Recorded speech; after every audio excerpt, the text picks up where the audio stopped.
Okay, it is day 3 of the partial government shutdown, and talks to fund the Department of Homeland Security, well, they're not going anywhere because no one is in town. Democrats are also dug in over their demands for immigration and customs enforcement. White House border czar Tom Homan says federal agents, they're still out there and they're still doing their jobs. ICE has continued to enforce law across the country. They're already funded. Now, the ICE officers won't be getting paid, but they're getting used to that, it seems like. So, no, the immigration mission, the reason why President Trump was elected to be president, continues. As far as the mask, look, I don't like the masks either. But because threats against ICE officers, are up over 1,500%. Actual assaults and threats are up over 8,000%. These men and women have to protect themselves.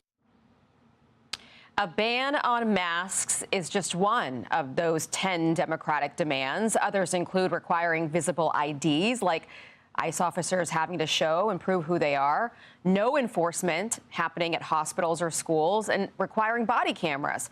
Republicans say this is all just performative. Let me just say this to every single Democrat standing in the way of funding DHS. Shame on you. You're making our homeland, the United States of America, less secure because you're trying to make a political point. They have no real agenda other than to disrupt President Trump's agenda. This isn't about actually opening DHS back. This is about waiting until the president is done giving the State of the Union, which is a week from Tuesday, which is why I said this is nothing but political theater. And here's top House Democrat Hakeem Jeffries not offering much when asked about the State of the Union. If DHS is shut down on February 24th, do you think that Trump should postpone his State of the Union? That's an open question. We'll have more to say about that next week. We don't know what that means. Ari Fleischer, White House press secretary under George W. Bush, also a Fox News contributor, joining me now. Ari, the Republicans are saying Democrats are going to keep this shut down at least through the State of the Union because the base wants them to fight. This is their chance to take on President Trump. You know politics. Is that what's going on here? That's exactly what's going on here. This is the phoniest of phony shutdowns there's ever been. ICE is already funded. More than 90% of those who work for the Department of Homeland Security are essential. It is the most essential department when it comes to a shutdown. Virtually everybody is going to have to continue what they're doing. The only difference is they won't pay them. So they're going to take out their anger on President Trump against all the families of people who work for the Department of Homeland Security, be it the Coast Guard, be it FEMA, be it TSA. Next time you go through an airport, just say thank you to those people who are now working without a salary so the Democrats can engage in a phony shutdown targeted at ICE, but ICE's mission will go on. It's a phony shutdown. Well, you're right. ICE's mission will go on because they are still funded through the big, beautiful bill, which is something that Democrats don't want to talk about in this fight as they hold hostage FEMA and some other really important programs. Some of the demands we went over just now, including judicial warrants to be able to target a home, go inside of a home, unmasking ICE agents. These are things that Republicans are not willing to negotiate on. That's the stuff that we're seeing on paper. But there is still a whole flank of the Democratic Party that is calling to defund ICE. They want ICE gone altogether. They don't want reforms. They just want the agency completely disbanded. It's hard to tell what this party, how it feels about immigration enforcement anymore. We don't know where they're at. Yeah. Oh, I think it's easy to know where they are. They're against immigration enforcement. That's exactly why in the Biden years they looked the other way as millions of people entered America illegally, and they were content with it. They called them all asylum seekers and said they should be in America. Look, if ICE were run by bunnies and Bambi, the Democrats would still say ICE is cruel. Because they don't oppose the people who run ICE per se, they oppose ICE's mission. They oppose those who would enforce America's laws and make sure that if you come to America, you have to come here legally. You have to come here with a sponsor. You have to have the financial means to support yourself. You can't go on welfare. That's what everybody who waits online to come to America. But then there's this whole other cadre of millions of people that the Democrats want to come in illegally because it bumps up their numbers in the census, it bumps up the number of dollars that the federal government spends largely in urban districts, and it bumps up the number of representatives they have in Congress because the census counts those who are here illegally.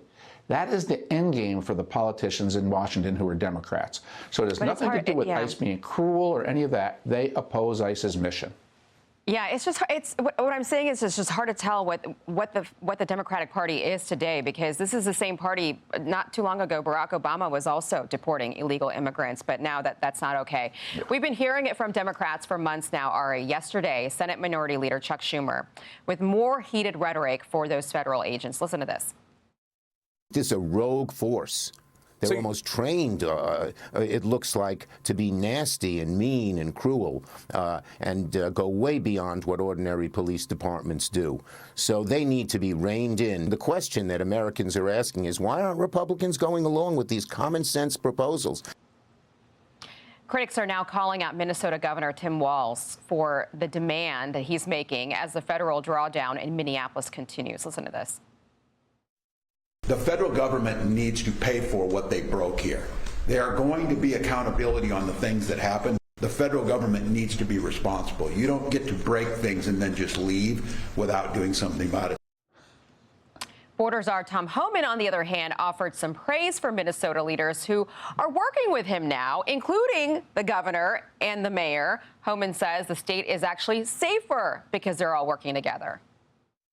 They were a sanctuary state. Their county jails weren't working with us across the state. So you know what? We fixed it. They ought to be saying thank you. But Ari, it's not politically expedient by November if this is all fixed in Minneapolis and everybody's working together.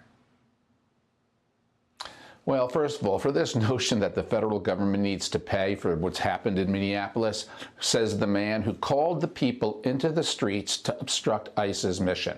He called Minnesota citizens into the streets. So did the mayor of Minneapolis. So this is like the arsonist calling on the fire department to pay for the fire that the arsonist set.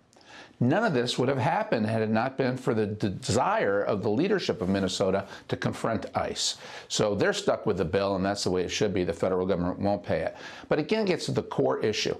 Democrats want people to come here illegally. They need it politically. They need it structurally. They need it to build their base. Without it, the demographics of America are going to show people continue to leave blue states, go to red states, and the Democrats know that. The antidote is illegal immigration. Legal immigration is wonderful. It makes us a better nation, a stronger people, a richer country, a deeper country.